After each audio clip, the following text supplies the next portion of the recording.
Hey folks! So one of the worst things about living in Germany is that movies come about 2 months after they're released, which means I don't get to see Les Mis until at the earliest February 21st.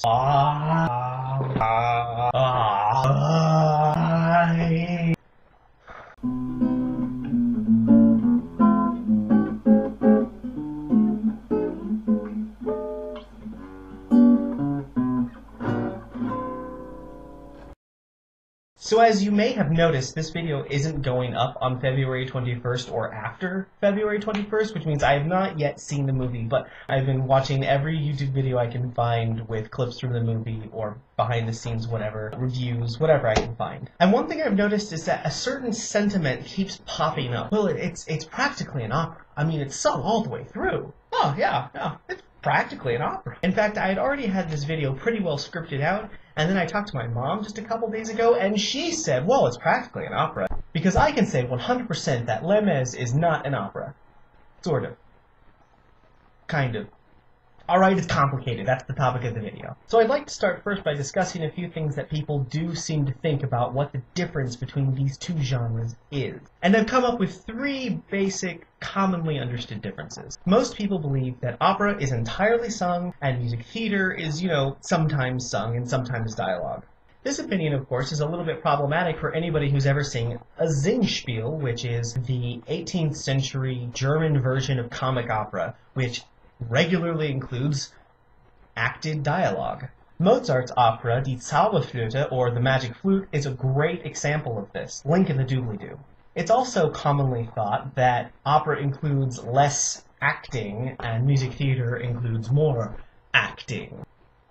I'm not even going to dignify that with a response. And the third thing I've come up with, people tend to associate epic themes with operas and contemporary themes with musicals. As you can tell, none of these are really true. None of this totally fits the mold, but they are clearly distinct genres, so how do we distinguish them? The first qualification may seem really superficial, but it actually is important. That is, who wrote it / who produced it. This is the main source of the Porgy and Bess problem, link in the doobly-doo. At the time that was written, George Gershwin was known for doing jazz-influenced, but nonetheless classical symphonic productions. So when he decided to write an opera, he was writing an opera, but for whatever reasons, and I don't really want to get into them, it was produced by a music theater company. Now, mixed with the fact that there's jazz and contemporary feelings in the opera, it's often produced to this day by music theater companies, but it is officially considered an opera. Why?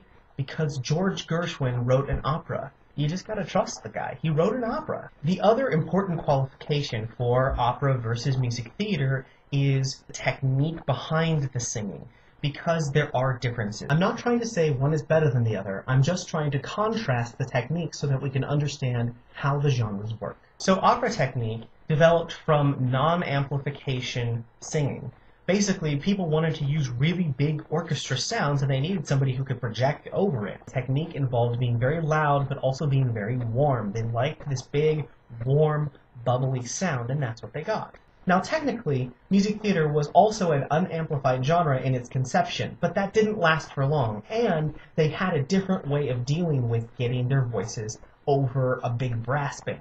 When music theater was developing from the cabarets and peep show variety nights, they decided to find singers with absolutely uncontainable voices, but they weren't necessarily beautiful voices. They could also really cut. They were usually very nasal, very forward. So when you think about music theater technique, you have to realize that much of it has developed from that starting point. Music theater didn't have a standardized technique, but over time one was sort of codified, but it also developed a very close relationship with classical technique, which is why many music theater singers still take classical voice lessons. I am by no means an expert on music theater technique, but here are a few things that you can add to the arsenal that you would never find in operatic singing. Women in music theater have a technique they can use called belting. We don't totally understand how it works, but it's heavily used in both pop and music theater genres. There's also a very established convention, which is that any long note should probably start on a straight tone and should then start adding vibrato later, particularly for like the big show moments. I find this particular technique to be really interesting because it's really hard to stay in tune with straight tone, if not impossible. And so what they're actually doing is they're causing themselves to be just slightly under the pitch and then to grow into it. And once you add the vibrato, you're actually moving the pitch a little bit, which is why it sounds in tune. It allows us to go from dissonance to consonance, and I think that's why it's such an effective technique. So I already mentioned that both genres came out of an unamplified tradition. Well, that changed for music theater, and that also completely changed how the genre works. This is why music theater technique can be so specific. It's a little bit wispier. It doesn't quite have the same meat that you're going to get out of an operatic voice, but that's not a bad thing.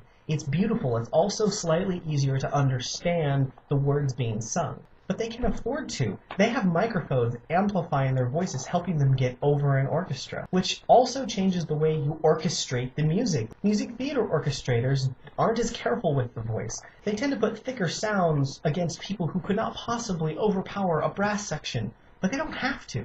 They have microphones, and that completely changes the technique. This is, for me, the #1 difference between opera and music theater, and that is the amplified voice. It is just a different instrument. And this is why I can unequivocally say that Les Mis is music theater. It just is. It was written by a music theater composer, it was produced by music theater companies, it is sung by music theater voices. Okay, it's really complicated, but I hope now that you have at least a better idea of how to think about these genres. There are lots of problems with the things I just told you, and I'm going to clarify a few of them on my second channel. The link's in the doobly-doo. If you have any thoughts on how to define these two genres, or if you'd like to post a video response reviewing Les Mis, I'd love to hear or see anything you'd like to respond with. I'm Michael Davidson. This was Cadential N. Thanks for watching.